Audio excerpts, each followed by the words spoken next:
Afghanistan is often talked about as if it belongs to the past, as if the war ended in 2021, chapter just closed and the problem moved on. But that simply is not true. Since the Taliban's return to power, Afghanistan has not become more stable, has become more opaque. Today, the Taliban control the state, but they do not control the full security landscape. Multiple terrorist networks remain active inside the country. ISKP continues to operate, carrying out attacks against civilians, minorities, and even the Taliban themselves. And Al-Qaeda, which is interesting, has not disappeared either. It is now quieter, more dispersed, but still present inside Afghanistan and the region. And alongside these groups are a range of regional networks, including Pakistani and Central Asian militant organizations, using Afghanistan as a permissive environment. What has changed is not the existence of terrorism. What has changed is how little we can see. There are no foreign troops on the ground, very few diplomats, and almost no independent journalists operating freely in the country. And most analysis now relies on fragments, on OSINT, on remote intelligence, second-hand reporting, and assumptions that are rarely tested in public. At the same time, governments are under pressure to believe a reassuring story that the Taliban are containing the threat, that terrorism can be managed from a distance, that the problem is smaller than it used to be.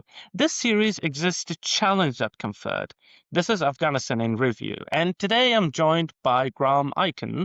Graham is a researcher focused on terrorism intelligence in post-withdrawal Afghanistan. He's a PhD candidate at King's College London's Department of War Studies, where his work examines how terrorist networks have adapted since 2021. He has also written extensively on intelligence oversight, human intelligence, and the long-term consequences of counter-terrorism policy. Today we're going to talk about what is actually happening beneath the surface in Afghanistan, what we know, what we don't, and what governments may be getting wrong. Graham, welcome to Afghanistan in Review. Thank you very much. Great to be here. Pleasure to be invited onto the podcast. Perfect. So, Graham, I may have missed some parts about your background, and I'm sure that not everything is available publicly about you too. So, for a person listening to you right now, how would you introduce yourself to them? I suppose I'm a terrorism nerd. That would be the kind of the initial introduction. I spend most of my spare time studying terrorism, for what it's worth. In terms of my background, I should probably give you a little bit of context and backgrounds. I was in the US on 9/11. So I was at university in Connecticut on 9/11, Right. which is 150 miles away. So not particularly close to the attack itself, but having spent 12 months after 9/11 in the US, it had quite an impact on me, watching the planes and all the other events unfold on television over and over and over again. The months and years afterwards had a real impact on me. But I couldn't really find at that time a way into kind of studying terrorism at that stage. So I kind of fell into a career in wealth management. I spent 25 years in London working in the wealth management industry. And then what really piqued my interest again was the withdrawal in August of 2021, when I started to revisit what was going on in Afghanistan. We kind of moved very quickly for myself in terms of my career from being involved and being in the US on 9/11 right up to August 2021. And it's really at that stage I started taking a lot more interest in what was going on with terrorism in Afghanistan, transnational jihadi terrorist groups. So I began my master's degree in 2023, which took 2 years. And my master's dissertation focused on intelligence oversight in the UK, particularly in relation to the treatment of detainees during the global war on terror, the UK's involvement in the rendition programme, and the regulatory oversight that came out of that. So I don't know whether you're familiar, Qais, but in the UK we have something called the Investigatory Powers Committee, who has oversight of the intelligence agencies when it comes to surveillance powers, data protection, collection of data, and also the treatment of detainees. And together with the treatment of detainees overseas, how the UK shares intelligence with its liaison partners. So my master's dissertation very much focused on the UK's involvement during the global war on terror, how that involvement has changed, how intelligence oversight has changed in the UK. And that then took me into my PhD. And so, as you say, my PhD is focusing very much on post-2021 Afghanistan, the operational capabilities of terrorist groups there, the funding of terrorist groups there, the threat those groups pose to Western countries and obviously other countries as well. So I started my PhD in September, so it's still early days. But I did write my first article for King's College in December, which has obviously brought us together today. So I'm sure we can attach to the podcast a copy of that article for people to read as well. Absolutely, absolutely. It was one of the articles I really enjoyed reading because it touches upon what's happening in the country by combining all the sources you were able to gather. So, of course, you actually spent decades in this topic and this field, and also connected with the country we call Afghanistan today. Of course, since 2021, there was a dramatic change in the country for the Western world, the Western troops. Different narratives were shaped. Some called it the West was defeated. I personally don't believe that, but it just changed shape, perhaps. Or the Taliban came back to power. Okay, they promised so many things, but above all, Afghanistan has indeed re-entered the global conversation in a very different way. So when you look at the country today, after 5 years of the Taliban rule, at least for now, almost 5 years, what is that one thing that forced you to fundamentally rethink what you thought you already knew about terrorism and security? I think there is a perception, and certainly this was my perception in the early days, that Al-Qaeda and Taliban have been defeated in 2001, 2002, that they kind of gone away forever. And not to take away from what we did achieve in the war on terror. You know, I didn't serve in the military. I've got friends who did, and they achieved a lot in Afghanistan. They really did, whether it was infrastructure projects, whether it was education, whether it was women's rights, and obviously the defeat of Al-Qaeda and Taliban in the early days. So not to take away from any of that at all, but I think there was a perception, and I would include myself in the general public, that it had gone away. It had just completely gone away. And it was only really when we saw the mainstream media coverage over those horrible summer months of 2021 that people realised, actually, we're almost back to where we started in 2001. True. Yeah, it's quite interesting in that way to see that how the international withdrawal in 2021 was framed politically as an end to a long war. Yeah.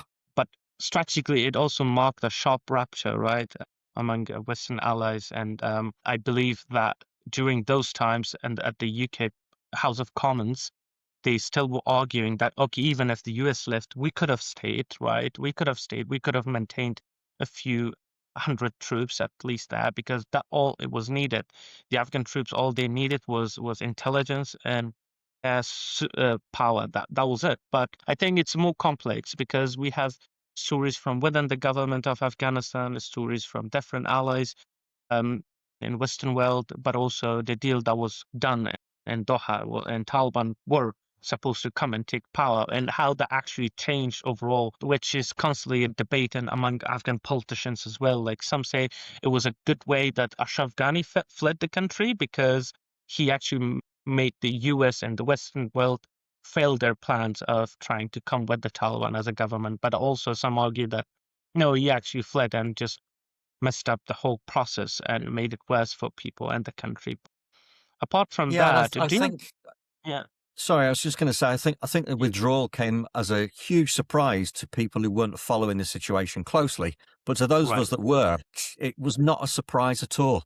You know, if you followed the process of the Doha Agreement being drafted and agreed upon, and we've got these secret annexes or appendices to the Doha Agreement, which we may never see. You know, what is in those? We have no idea what is in those at all. You know, the defeat of the Afghan security forces in those months of summer 2021.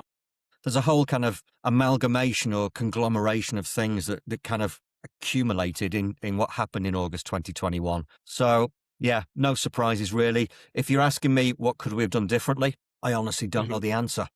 You know, should the US have retained a presence at Bagram Air Base? Possibly. But Possibly looking they back will. now, yeah. I think Trump is going to somehow deal with the Taliban. I believe so.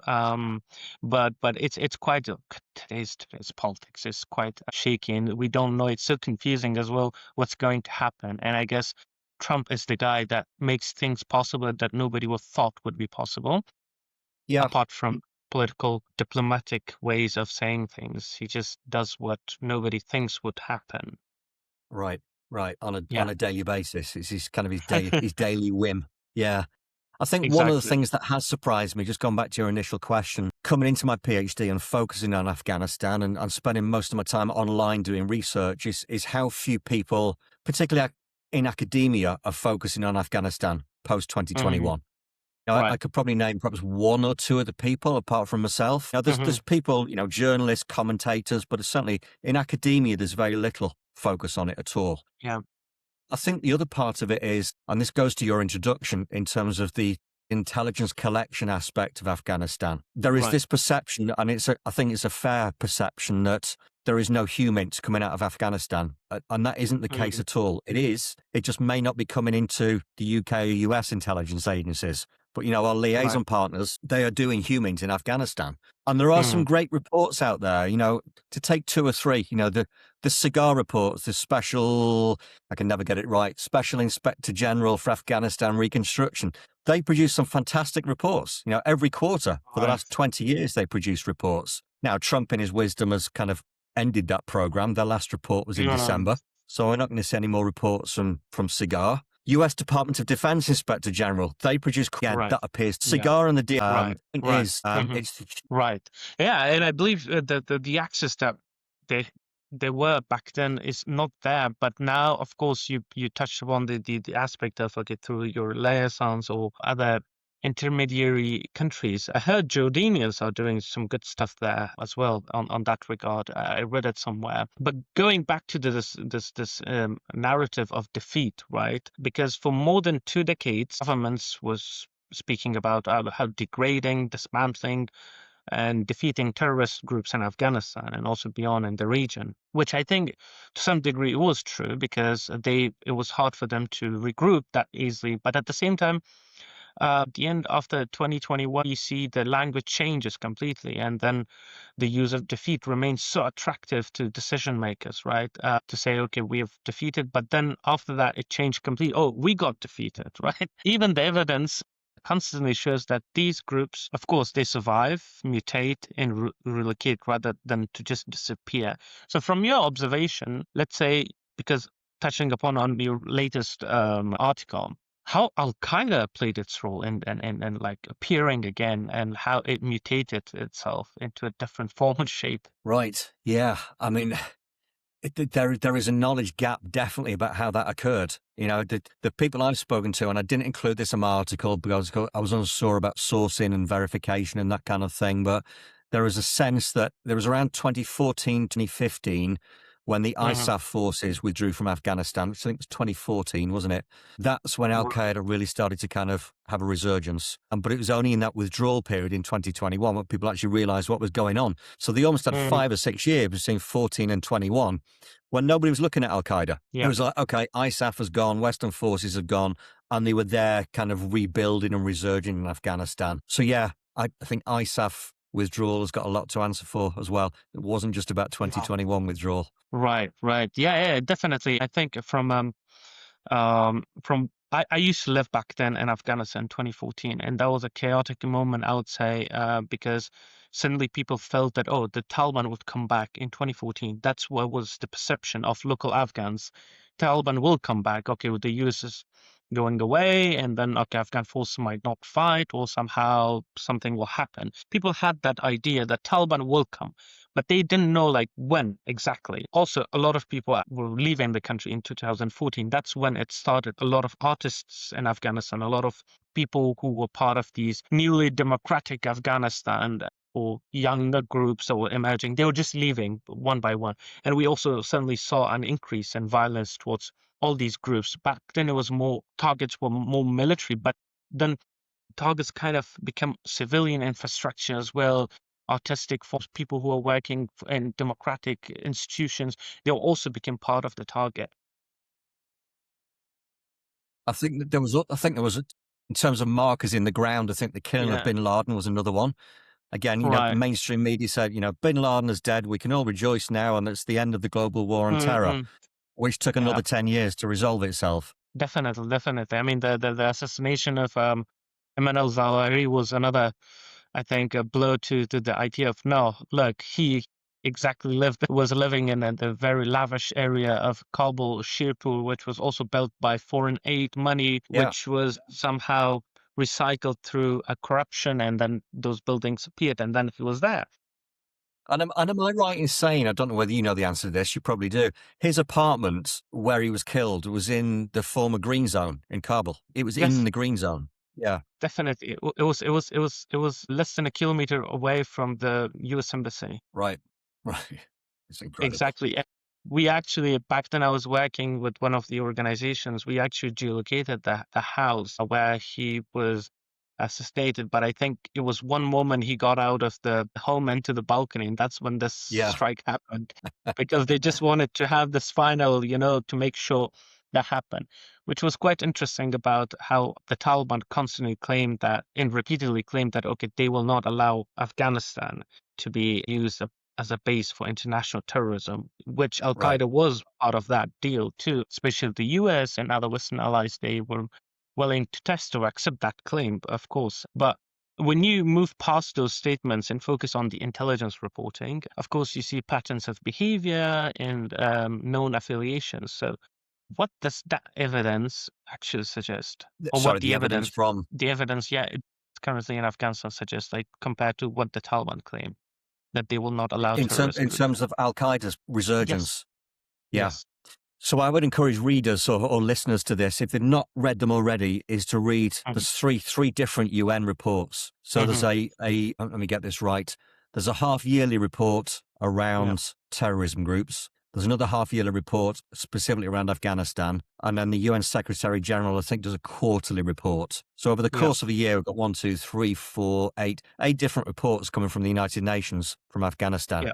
I had a very interesting conversation with Colin Smith, who authors Mm, one of those reports at the UN last week. And I thought this was very telling. His words were along the lines of, I'm very concerned about the lack of focus in Afghanistan, so I need to do right, some more outreach. And so yeah, Colin is looking to do, particularly as it's the 25th anniversary of 9/11 this year, a lot more mhm, outreach, conferences, webinars, seminars, think tanks around what is going on in Afghanistan.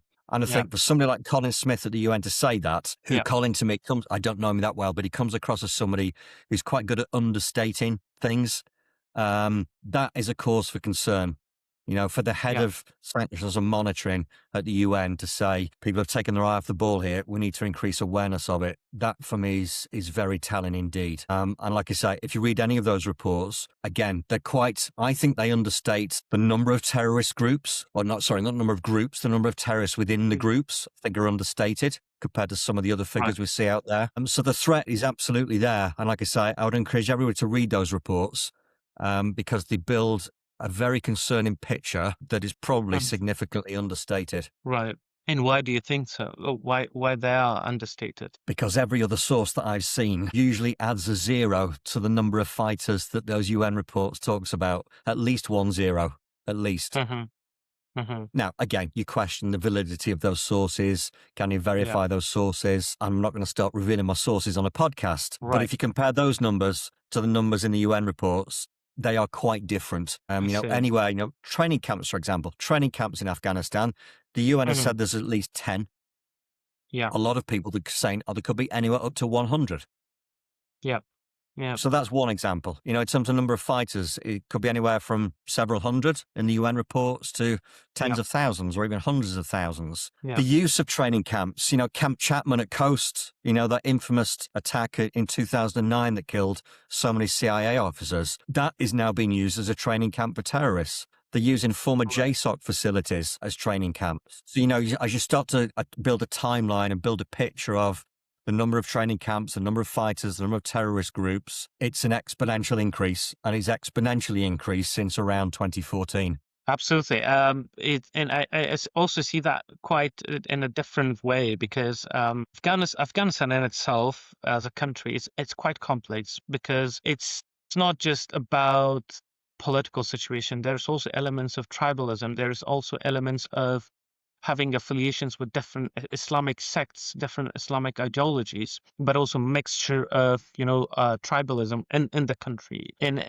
I was reading the book from Steve Cole about CIA's activities back in Afghanistan, especially during the civil war and the war against Soviets, and how every jihadi leader were actually working for in the interests of particular country. One of one of that was Saudi Arabia, and how Abdurrab Rasul Sayyaf, he was particularly promoting Wahhabism in Afghanistan. So he was supported from that side. So we see multi-layered activities and interest in these regards.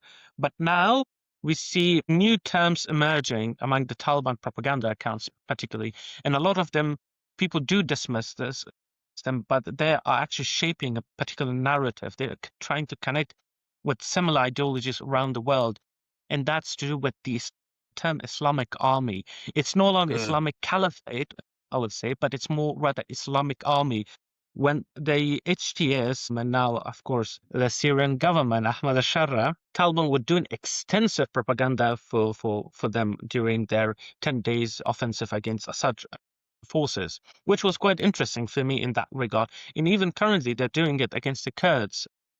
Yeah. That the Taliban were also focusing a lot on other regional groups, especially Hamas, and the amount of propaganda they are doing it for Hamas or for what happened in Bangladesh, right? And then we see in the protests, the Bangladeshis are like carrying out the white flag, which a lot of people do say it's a Taliban flag. Of course, analysts say it's just because it's not just a Taliban flag, but it's also the Muslim unity flag, more in the military side of things. So my question would be for you that in a country like Afghanistan, where these networks, local dynamics, and ideologies matter deeply and profoundly, how dangerous is the belief that technology and remote surveillance can replace human sources on the ground at the moment, and how important they could It's a great and try question, and it's to something I'm map them out, and it's a paper I'm working on, some research I'm working on at the moment. Actually, I read towards the end of last year, and this is a book recommendation for your viewers, a Oh, great nice. book called The Fourth Intelligence Revolution by Anthony Vinci. Yeah. It's a fantastic book because he worked to think in geospatial intelligence during the global war on terror, so he's got some useful insights on technology. Mhm. He talks about the first phase of intelligence collection being sort of post-Second World War, the second phase being Cold War, the third phase being GWAT, and now we're moving into the Yeah. fourth intelligence revolution as we move forward Mhm. today. And that book, and again, another little recommendation for everybody, a great article by an academic called David Gioe, Gioe, who wrote an Mhm. article last year around, I think he calls it, bear with me a moment, I think I've got it here actually, HUMINT in the digital age. And both of that Right. book and that article are really fascinating because they talk about, or they allude to, this idea of ubiquitous technical surveillance. So whether that I is see. closed circuit television in Kabul, whether it's facial recognition, whether it's biometrics at Kabul airport, whether it's, and I've seen this, Taliban members wearing smartwatches so they can be tracked, Alexa devices in homes. The idea of UTS is that you can be monitored anywhere. And Right. so both David and Anthony talk about the challenges that intelligence officers face in this era of ubiquitous technical surveillance. So that's a paper that I'm putting together at the moment, is how do HUMINT operators operate in an era like that? It's no longer the Cold War. You're being monitored all of the time, almost 24/7, arguably, if you're wearing a smartwatch. Right. So in relation to your question, yeah, it is absolutely a challenge, but there is still a place for HUMINT. Absolutely no question there is a place for HUMINT. It's that last mile, Yeah. of intelligence. If you think back to Trump's attacks on Yep. Iran's nuclear bunkers last summer, after the attacks, most of the intelligence came from human beings on the ground assessing the state of those nuclear bunkers. And that, for me, was a Right. great example of that last mile of HUMINT.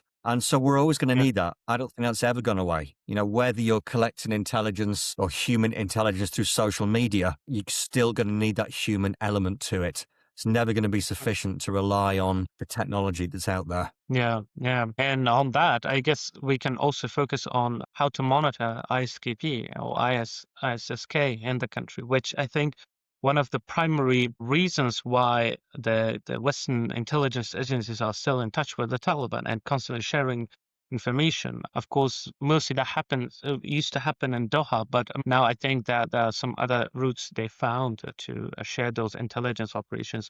I remember how the Taliban were just carrying out raids in the middle of the night on a house and would just completely dismantle an ISKP cell. But then we see, okay, slowly they kind of gone quiet. And then this week, we see a suicide bombing happening in the green zone, which is 800 or 700 meters away from the presidential palace where the Taliban's prime minister Mullah Baradar resides, and it just happening at a place that quite surprising and inside and we also see like Chinese are primary targets recently, but also it's SKP has been described as most immediate threat, of course, emerging in that space and from Afghanistan, and it dominates headlines very quickly, very fast, and then media also cover it quite a lot.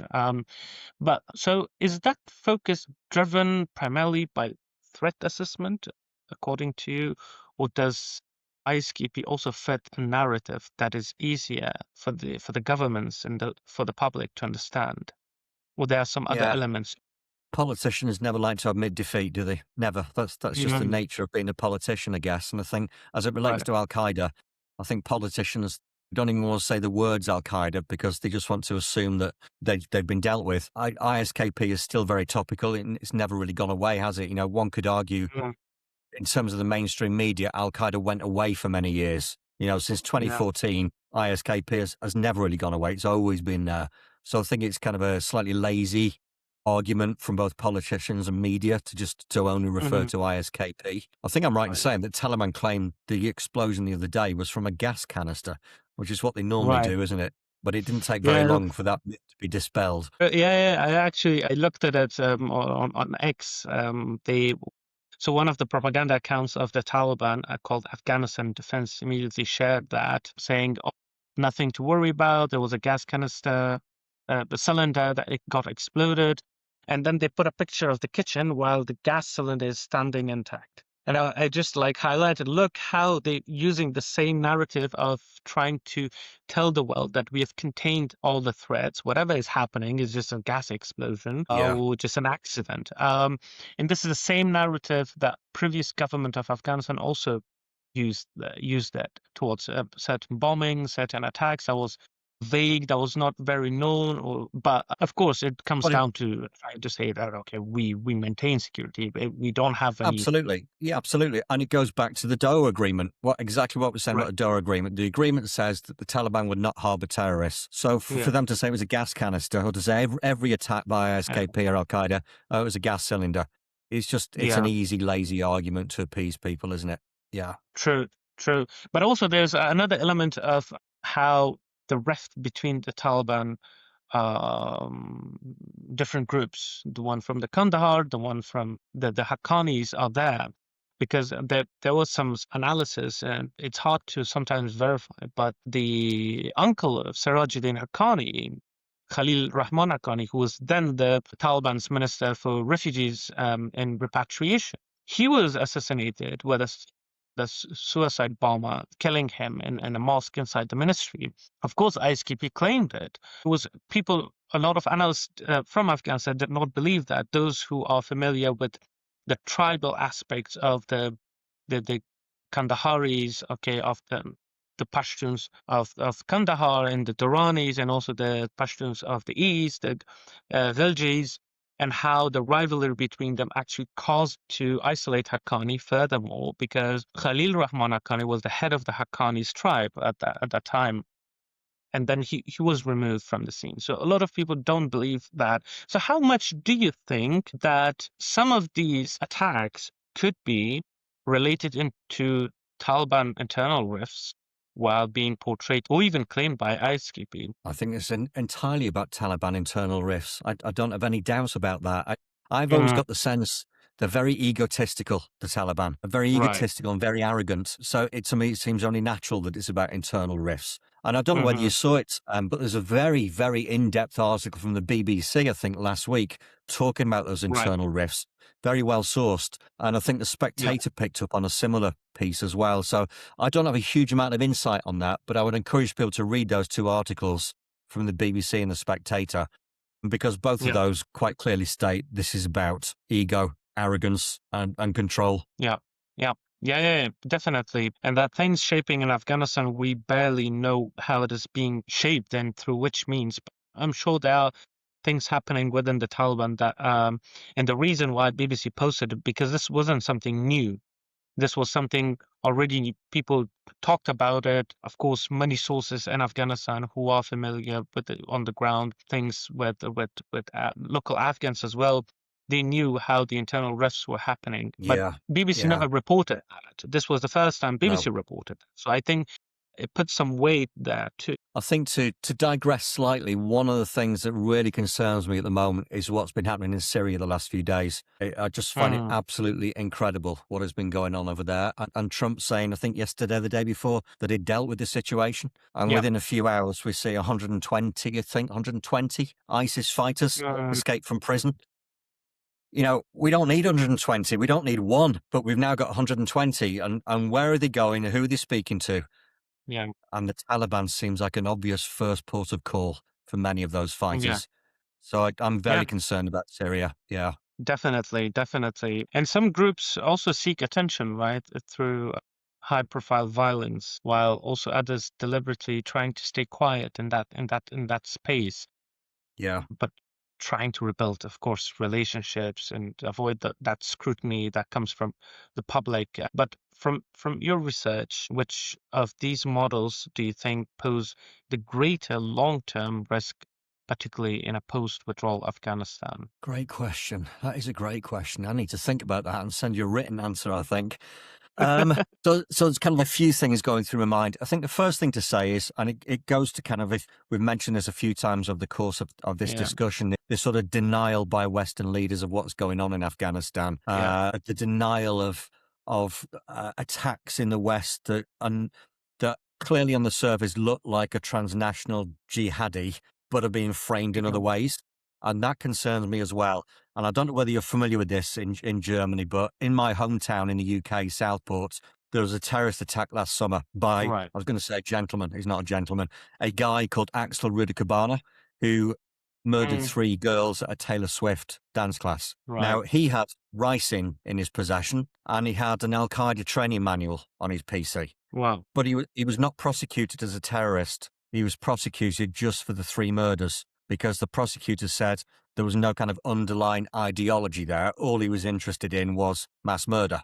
Now, for me, if you've got an Right. Al Qaeda training manual, there is some motivation there, or to be inspired by what the Al Mm, Qaeda training manual says. yeah. And I imagine that is not, although it's a standalone case, I imagine it's not a one-off. Imagine if you look, there's other examples around the US and in Western Europe where attacks occurred that were framed by the government and prosecutors as not being terrorism related. So I think it's a Yeah. far greater problem than people actually think it is as well. Right. That's the first thing Yeah. to say. I think the other thing, just going back to Syria for a moment, there Mm, is again, I was going to call her a lady. She's not a lady, she's a woman. Shamima Begum, who went to Syria from the UK back in 2015, currently in, I think, the right. Al-Haq training camp in Syria. And there is a Right. Yeah. debate now between the UK and Europe as to whether we took away a passport, a citizenship back in Mm, 2019, whether that was the right mm, thing to do or not. Well, that is going to be a moot discussion if those prisons are opened up in Syria. yeah. And so there's all these other things going on. You don't have to just look and Google Afghanistan or Google Al Qaeda. It's Yeah. these other kind of peripheral issues that are going on that the government seems Yeah. to be in great denial about. And that is what concerns me more than anything, is the failure Yeah. to admit that there's a problem. Now, we saw it last year. Joe Kent, new head of the Mm, National Counter-Terrorism Center, released a report about the threat posed from Al Qaeda. And I think that's my opening sentence in my article, talking about yeah. actually somebody finally in US government is acknowledging the problem. Mm, yeah. But we haven't seen a lot since then. So, all credit to Joe Kent, but we haven't seen a Right. great deal from anywhere else since then. Yeah. And this is the thing. People a lot of the times they don't understand, especially when it comes to Afghanistan and the whole region. I mean, Of course, Afghanistan is not in the Middle East, but of course, because of the terrorism, a lot of observers or those less familiar, they think it is part of the Middle East. So, because in your King's College article that you recently published, right, you actually also referenced the reference claims that the Hamas fighters may have been trained in Afghanistan, right? This also gives me an idea, a flashback of Abdullah Azam, who was a Palestinian militant, and he's also the godfather of Al Qaeda somehow. He did, he did not start it, but he was the ideological figure behind it, and he's considered to be the father of global jihad, who actually came to Afghanistan to spread this idea of global jihad, because in Afghanistan the term jihad was more national, it was more rather nationalism rather than a jihad against, let's say, the infidels, right? It was more like a call for arms against the invaders. This is difference between how the fighting in Afghanistan happened. It was more to do with nationalism, more to do fight against invaders than rather than being simply about the religion itself, but rather how that was brought into Afghanistan in the 70s, which was interesting. And that that particular moment did give me the impression that there may have been some incident or cases like that we actually don't know about that, and how many people from other places do get training in Afghanistan and are sent back there. Mm. So in an environment where this sort of information is partial and also the verification is difficult, right? How do you personally weigh the risk of amplifying an unproven claim against the risk of ignoring a potentially important signal? Yeah, it's a great question, and it's a problem I know the intelligence agencies face when it comes to Afghanistan, because they've got very, very limited over-the-horizon capability now. Yeah. It goes back to the old school methods of intelligence collection about multiple sources, verifying sources. All of that still Mm. applies. Despite all the technology we've spoken about, those sort of old school HUMINT methods will still always apply. Right. There are arguments around the veracity of open source intelligence, the veracity of social media intelligence. I think you mentioned at the start RUMINT, rumor Mm. intelligence, which is a new one people are starting to talk about. Where I read a very interesting report last week, and I can't remember who it was from now, but they talked about this concept of fusion intelligence, which is moving Mm. beyond just kind of siloed intelligence, but rather bringing all of that together and using new forms like AI, like social media, like rumor intelligence. And I think this idea of fusion intelligence is something that we'll start to see more of over the next few years. But a large Mhm. part of that is still a human element. You'll never escape or never have the ability to get away from that human element. It's about that last mile intelligence and verifying sources. Now, quite how Yeah. intelligence officers work their way through Kabul airport now is Mm. another different conversation altogether. We spoke Yeah. off air at the start about a contact I have. I won't mention the country, but a regional relationship that the UK and US have. If they've got intelligence officers who've been in Afghanistan for 10 or 15 years, Mm. it's a lot easier for those people to operate than, me, a white 50-year-old Caucasian trying to work my way through Kabul airport when you've got biometrics, facial recognition, passport control, etc. So I think, those countries, those intelligence agencies that have had a presence in country for several years have probably got that intelligence advantage rather than if you're just starting from scratch trying to get into country. Absolutely. True, true. And people often get in a way that sometimes when you talk about those sources, even though you may explicitly say that it's not verified, but you feel like there are some elements of truth to that, because when it comes to human intelligence, rumors are a big part of that, right? Even when rumors are spread, that they are spread for a reason, even though part of it might be true, or we have a very common saying of read between the lines, or sometimes it could be just the way they are spread. I mean, it fascinates me even today. It's written one thing, but it actually means something else, but it actually references to completely different thing. But I But guess, you're I right. guess we need It's important. to, Yeah. yeah, Rumint could almost be the start of the intelligence cycle. One rumor exactly. becomes five becomes 10, 10 becomes 100, which prompts a Right, policymaker to say, right, we need to find out more on this, go and collect on it. So you're right. There is right. absolutely a place for Rumint. Yeah. Right.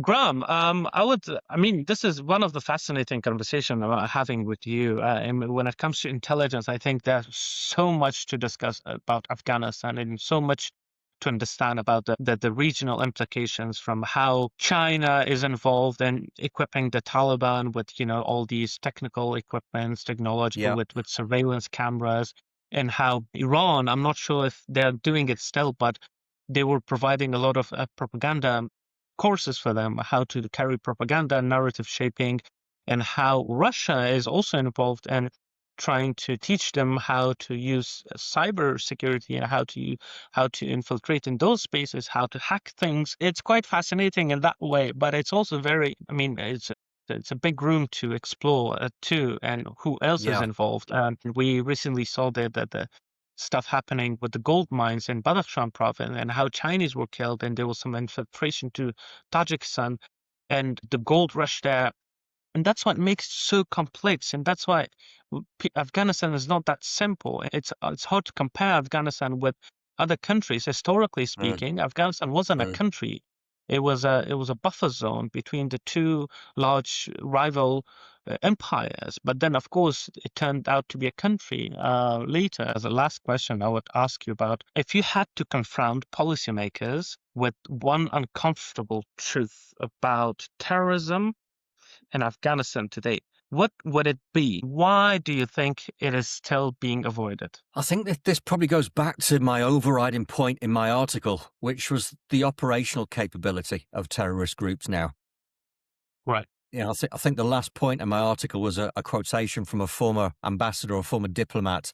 Now, this is the title of my article, which was "This is not your father's Afghanistan." In other words, Mm, they are far more operationally capable than ever before. And to your point about Chinese investment, Iranian investment, other countries' investments, the technology aspect, the number of weapons that were left behind by Western yeah. forces in 2021. I wrote 3 down this morning to give you an example. Ground vehicles, Wow. 427,000 weapons, and 17,000 pairs of night vision devices. And Mm, that's 3 from a list of about 20. So if you think right. they've now got access to 96,000 ground vehicles, you can guarantee they've made their way Mm, around the world, those vehicles. They're not all in Afghanistan. yes. Although, we still might think Afghanistan has been a hub for transnational terrorism. It is. But the operational capability has spread so far now. Right. 427,000 weapons. Where are they? Right. Afghanistan, etc. The list goes on. So, I'm not one to give advice to policymakers. That's not my place. But I think the overriding theme of our discussion and my article and the research that I'm doing is please don't take your eye off the ball any longer. There's other Mm, things, great power competition, Ukraine, etc., whatever it may be.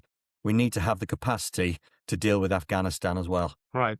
Graham Aikin, thank you so much being a wonderful guest and interesting conversation we had at Afghanistan in Review series. Thank you. My pleasure.